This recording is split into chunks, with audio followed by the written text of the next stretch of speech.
Next topic is anti asthmatic drugs.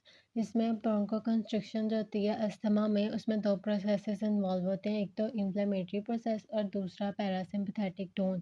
तो जो हमने थेरेपी देनी होती है वो इन्हीं 2 पाथवेज़ को जो है वो टारगेट करती है। इसमें सबसे पहले हम इसका मैकेनिज़्म देख लेते हैं। कोई भी एलर्जन आया है, ठीक है? वो आकर लग गया है स्पेसिफिक आईजीई रिसेप्टर के साथ जो कि मास्ट सेल के ऊपर लगा हुआ था। उसके साथ जब ये लगा है तो फिर मास्ट सेल की डीग्रैनुलेशन हुई और वहाँ से प्रो इन्फ्लेमेटरी मीडिएटर्स रिलीज़ हुए, ल्यूकोट्राइन्स, हिस्टामिन्स और इंटरल्यूकिन्स। उसके बाद 2 प्रोसेसेस आते हैं। एक्यूट रिस्पॉन्स में ब्रोंकोकंस्ट्रिक्शन होती है और क्रॉनिक में होता है रिस्पॉन्स में इन्फ्लेमेशन होती है।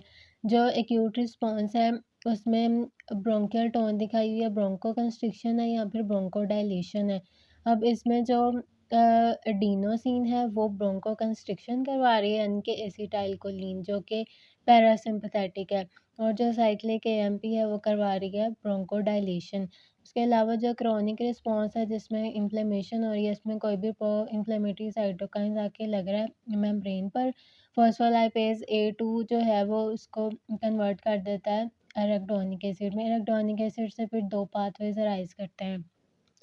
एक तो 5 lipoxygenase pathway, COX 1 COX 2 pathway. COX 1 COX 2 pathway से प्रोस्टाग्लैंडिन, प्रोस्टासाइक्लिन और थ्रोम्बोक्सिन बनते हैं जो कि इन्फ्लेमेशन करवाते हैं, और जो 5 लिपोक्सिजनेस पाथवे है उससे ल्यूकोट्राइन्स बनते हैं जो कि जाके ब्रोंकोकंस्ट्रिक्शन करवाते हैं।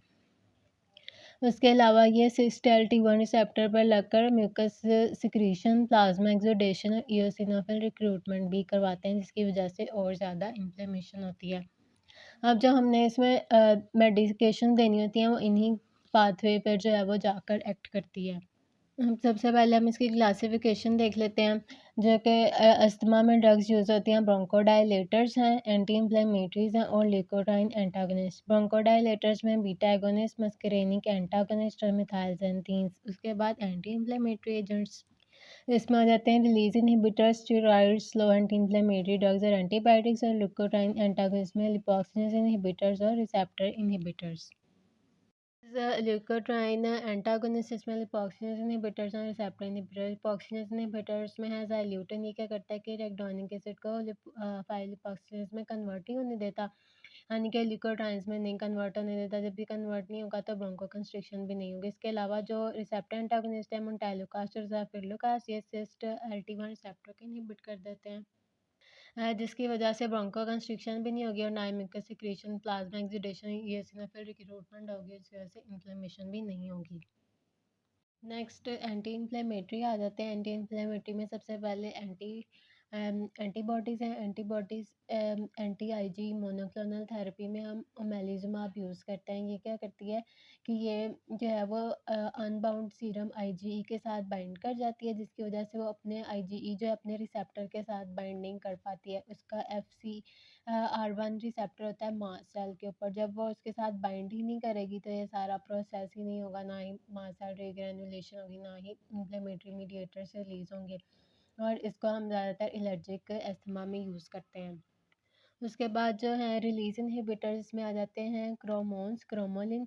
ये क्या करते हैं कि मास्ट सेल की डीग्रैनुलेशन ही होने देते हैं, जिसकी वजह से इन्फ्लेमेटरी मीडिएटर्स रिलीज नहीं होते। इसके अलावा आ जाते हैं स्टेरॉइड्स को हम इन्हेलेशन फॉर्म में देते हैं। इसमें आ जाते हैं फ्लूटिकासोन और डेस्टिनाइड। ये भी क्या करते हैं कि साइटोकाइंस को रिलीज़ नहीं होने देते, जिसकी वजह से ये सारा प्रोसेस नहीं होगा। इसके अलावा ये फॉस्फोलाइपेज A2 को भी इनहिबिट करते हैं और कॉक्स पाथवे को भी इनहिबिट करते हैं, जिसकी वजह से इन्फ्लेमेशन भी नहीं होगी।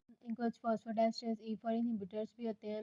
रोफ्लूमिलाज जो कि इसको इनहिबिट करेंगे, साइक्लिक एएमपी ज़्यादा होगी, ब्रोंकोडायलेशन हो जाएगी, लेकिन इसको हम सिर्फ सीओपीडी में यूज़ करते हैं। इसके अलावा इंटरल्यूकिन 5 के अगेंस्ट मोनोक्लोनल थेरेपी होती है।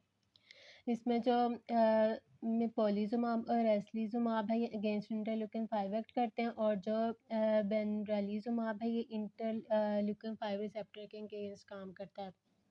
तो जब इंटरल्यूकिन 5 ही नहीं होगा तो ईओसिनोफिल्स की मैच्योरेशन ही नहीं होगी, ना एक्टिवेशन होगी, तो फिर वो इन्फ्लेमेटरी मीडिएटर्स भी नहीं रिलीज होंगे और ये सारा प्रोसेस भी नहीं होगा।